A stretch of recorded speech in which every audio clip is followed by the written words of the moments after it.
सबसे पहले तो आपको गणेश चतुर्थी की शुभकामनाएं। कल हरतालिका तीज थी, तो सभी महिलाओं को, सभी बहनों को हरतालिका तीज की शुभकामनाएं। और आज के लिए गणेश चतुर्थी सबकी मंगलमय हो, सबके घर में भगवान गणपति का आगमन हो, शुभागमन हो, रिद्धि सिद्धि सब पर कृपा बरसाए रखे, माँ मातंगी मोड़ेश्वरी कृपा बनाए रखे, श्री गणेश जी के साथ सहाय हो, सबके भंडार भरे, सबको माता का आशीर्वाद। और हम शुरू करते हैं आज का वीडियो।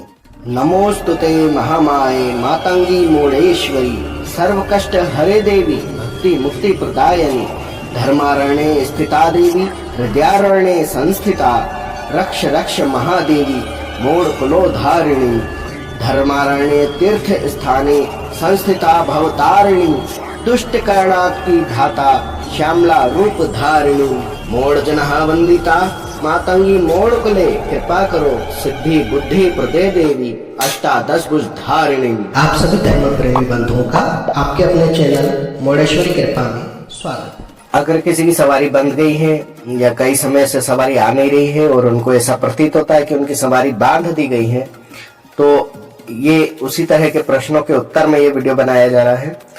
इससे संबंधित जिनके जो भी प्रश्न है वे इस वीडियो को पूरी तरह देखें, सुने और समझें। फिर भी यदि कोई प्रश्न बनता है तो वे अवश्य ही दोबारा पूछ सकते हैं। वीडियो को लाइक शेयर एंड कमेंट करें और चैनल को सब्सक्राइब करें, बेल आइकन को प्रेस कर दें। देखिए मित्रों, हम सब आराधना भक्ति करते हैं इसलिए कि कोई ना कोई शक्ति हमारे साथ हो, वो हमें सहयोग करे, वो हमारे साथ रहे। ऐसे ही कुछ लोग हैं जिनकी भक्ति से प्रसन्न होकर सवारियां आ जाती हैं। कुछ लोगों की सवारियां आ जाती हैं, बोलती नहीं है, बोलती हैं तो काम नहीं करती। यदि सब कुछ कर देती हैं और वे गादी चौकी लगा लेते हैं और गादी चौकी पे चलते चलते अचानक बंद हो जाती है, उनके देवी देवता आना बंद हो जाते हैं। कई बार गादी चौकी नहीं भी लगा रहे हैं तब भी उनके देवी देवता आना बंद हो जाते हैं, सवारी आना बंद हो जाती है। वे चाहते हैं सवारी आए, उनके अंदर एक कसक सी होती है, उनके अंदर एक छटपटाहट होती है, बेचैनी होती है। आरती पूजा में उनका शरीर भारी हो जाता है, उबासियां आ रही हैं, आंख में आंसू आ रहे हैं, शरीर एकदम जकड़न में बंधा हुआ प्रतीत हो रहा है। ऐसा लगता है जैसे अंदर से कोई चीर फाड़ करके निकल जाएगा, परंतु ऐसा कुछ हो नहीं पाता।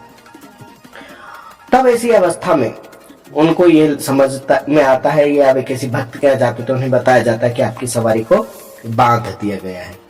देखिए, ये सिचुएशन दोनों ही चीजों में आती है, जब आपके पास नकारात्मक शक्ति हो या सकारात्मक शक्ति हो। नकारात्मक शक्ति को किसी ऐसे जानकार द्वारा बांधा गया है जो कि पूर्ण रूप से सक्षम नहीं थे, परंतु उन्होंने बेड़ियां डाल दी है। तब ऐसी अवस्था में वो शक्ति पूर्ण रूप से काम करने अर्थात अपना जो भी आपको परेशानी हो रही थी या वो खेल रही थी शरीर में आके या आना चाह रही थी, उसको रोक दिया गया है, तो वो वहां की वहां स्थिर हो गई है, लेकिन वो अपने आप को खोलना चाहती है। इसलिए आपको ये बेचैनी, घबराहट, छटपटाहट महसूस होती है। परंतु वो बंधन में, इसलिए आपका कुछ बुरा तो नहीं हो रहा है, परंतु ये बेचैनी और ये छटपटाहट आपसे बर्दाश्त नहीं हो रही, इसलिए आप परेशान हो रहे हैं। अब करते हैं सकारात्मक शक्ति बात, जिसकी देवी देवता शरीर में है परंतु वे बोल नहीं पा रहे हैं। अब या तो किसी के द्वारा बंधन किया गया है, या फिर वे स्वयं आपकी गलतियों के कारण बंध गए हैं, या आपकी भक्ति में भी कुछ कमी रह गई है जिसकी वजह से वे पूर्ण रूप से खुल नहीं रही है, इसीलिए आपको बंधन सा महसूस होता है। एक महिला ने प्रश्न किया था कि 24 साल पहले मेरी सवारी बांध दी गई थी और कई उपाय और टोटके करने के बाद भी वो सवारी खुली नहीं। तो देखिए, 24 साल एक बहुत बड़ा अंतराल होता है। मुझे नहीं पता कि उनका क्वेश्चन वो ये समस्या जेन्युइन है या नहीं, पर किसी न किसी की तो जेन्युइन समस्याएं रहती है, यानी कि स्वाभाविक तौर पर किसी न किसी के साथ ऐसा हुआ होता है और उन्हें हल नहीं मिल रहा होता है। तब ये समस्या जिसने मुझे मैसेज किया उस पर ध्यान न देते हुए हम इस समस्या पे ध्यान देते हैं और उसकी चर्चा करते हैं, ताकि इससे अन्य लोग भी लाभान्वित हो सके। तो हम इस फिगर 24 साल को भी नहीं देखते, हम ये देखते हैं कि शक्ति बंध गई है और काफी लंबे समय से बंधी हुई है, वो कितना भी साल हो सकता है, और उसको हमें खोलने के लिए क्या उपाय करना चाहिए। तो देखिए, जब अन्य भक्तों के पास आप जा रहे हैं, आप सब जगह जा रहे हैं, देखिए वे करेंगे क्या, वे करेंगे जो भी मंत्र होते हैं शक्ति खोलने के, जैसे बांधने के होते हैं उसी प्रकार खोलने के होते हैं, वो शक्ति खोलने के मंत्रों का उपयोग करके आपके ऊपर अभिमंत्रित जल छिड़काव कर देंगे, या अभिमंत्रित वस्तु खाने को देंगे, या अभिमंत्रित कोई सामग्री आपके मंदिर आदि में रखने को देंगे। आपके घर में पड़ी हुई पहले की पूर्व की सामग्रियां हटवा देंगे। हो सकता है उनमें कोई बंधन के लिए कोई चीज कोई रख गया हो, या आपने स्वयं कहीं से लाए हो और वो बंधन पड़ गया हो, तो वो इतना ही कर सकते हैं। लेकिन यह चीज आपके हृदय से उत्पन्न होना चाहिए, ये भाव आपके अंदर जागृत होना चाहिए कि मेरी शक्ति मेरे साथ रहे। देखिए सबसे बड़ी चीज ये है कि जैसा कि आपने अन्य वीडियो में भी सुना होगा, अन्य भक्तों को भी सुना होगा, अन्य लोगों को सुना होगा कि शरीर का बंधन होता है, सवारी का बंधन नहीं होता है। यह तो निश्चित नियम है। आपके शरीर का बंधन हुआ है, अब अगर किसी के द्वारा किया गया है तब अवश्य आपको कुछ खिलाया गया है या अथवा आपको कोई प्रलोभन इस तरीके का दिया गया है जिसमें आपके शरीर का दूषित होना पाया गया और सवारी उसमें निवास नहीं कर पा रही है, तो आपको अपने शरीर को शुद्ध करना होगा। अब चूंकि जब हम बात शरीर शुद्धि की कर रहे हैं तो हमें क्या करना है, हमें नियमित रूप से स्नान ध्यान करना है। ये तो हो गई औपचारिकता वाली बात, परंतु हम स्नान ध्यान के पश्चात जब मंदिर में बैठते हैं, आसन लगाते हैं और शुद्ध अंतकरण से हम अपने किए गए अपराधों की क्षमा मांगते हैं। कुछ अपराध ऐसे होते हैं जो हम चाहकर भी रोज करना ही पड़ते हैं, जैसे आप किसी पेशे में है, नौकरी में है, व्यवसाय में, तो यहाँ तो कई चीजें ऐसी होती हैं जो हम आटे में नमक समान बोलते हैं कि हमने पाप कर्म तो किए परंतु उनकी क्षमा मांगी। तो ऐसे तो नित्य कर्म कई ऐसे होते हैं जो कई पाप होते हैं जो हमसे होते ही और होते रहेंगे। तब ऐसी अवस्था में हम उनके लिए क्षमा मांगे, उन अपराधों के लिए क्षमा मांगे, अपने आप को शुद्ध रखें, आचार विचार से शुद्ध रखें। हम किसी के बारे में बुरा अनुचित न कहें और उचित शब्दों का प्रयोग करें। हम किसी के बारे में चुगलियां न करें, इधर उधर की हरकतें न दें। तो होगा ये कि आपका शरीर शुद्ध होता जाएगा, अर्थात आपकी आत्मा और मन शुद्ध होता जाएगा। तब वो शक्तियां उसमें निवास करने लगेंगी और उसमें उनका जो जागृति है, पूर्णता है, वो आने लगेगी। देखिए दूसरी चीज ये है कि आपकी शक्ति को जब बांधा गया या शरीर को बांधा गया या शक्ति को आपके शरीर में प्रवेश करने से रोका गया, चाहे वो आपकी गलतियों के द्वारा या किसी के द्वारा, मैं यहाँ बार बार दोहरा रहा हूं ताकि आप उस चीज को समझ सकें।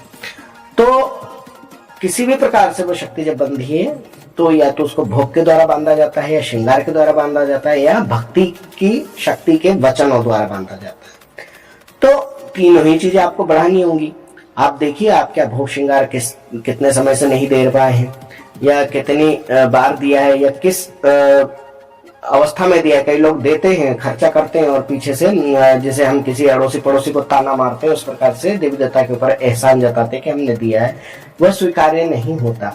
तो आप भले नियमित रूप से भी कर रहे हो पर ना करने की श्रेणी नहीं आएगा। तो ये तो चीजें हुई भोग और श्रृंगार की जो आपको समय समय पर देते रहना चाहिए।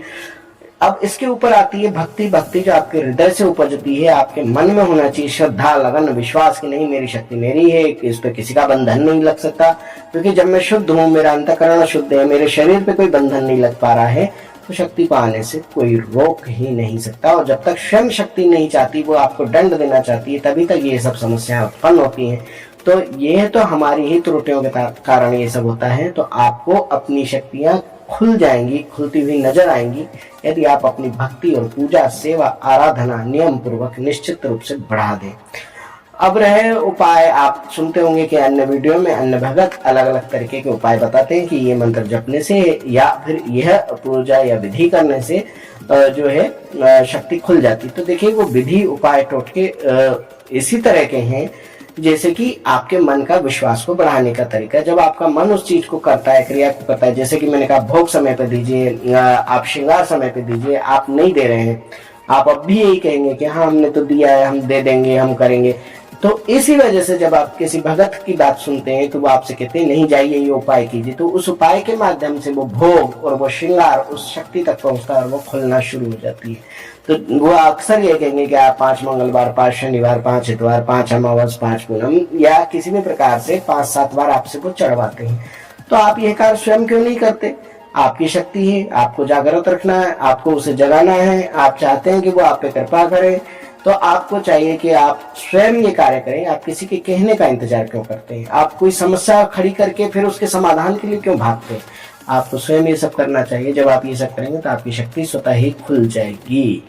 इसी के साथ जय मोड़ेश्वरी बोल बम। ओम मणिक्यमणामपलाल्यन्तीं मदालसां मंजुलवाग्विलासां महेन्द्र नीलम द्युति कोमलांगी मतंग कन्या मनसा स्मरामि।